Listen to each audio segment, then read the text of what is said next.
চলুন দেখি পুরুলিয়ার সেই ভাইরাল খেজুর গুড়। 5.5 কিলো গুড় গিয়েছে কিন্তু আমার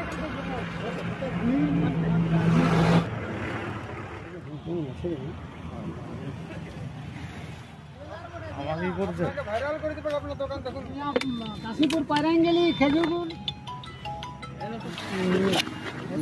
1 নম্বর খেজুর গুড় এখানেই তৈরি হয়। কাশীপুরে এরকম গুড় কেউ দিতে পারবে না। আমার সব মাটির হাঁড়িতে গুড় ধরা হয়। গুড় আমার 120 টাকা কিলো আর 100 টাকা কিলো। আমি 500 টাকা অব্দি কিলো গুড় বিক্রি করি। সেই গুড় আমার কাছে আছে। চলুন তোমাদের দেখাচ্ছে সেই গুড়। এই যে এর ভিতরেও আছে। ওই তো ওইগুলো তো বানায়, এর নিচে আছে। এই যে এগুলা বানায়। এর উপরে কাপড় দেওয়া থাকে, কাপড়টা দেওয়া থাকে। এগুলো কলকাতা পাটিগুলো আছে তো, বাইরে বেটে 500 টাকা করে নিয়ে হতো। এটা কাশীপুর তোমার গিয়ে গামারপুরি মাঝামাঝি আছি।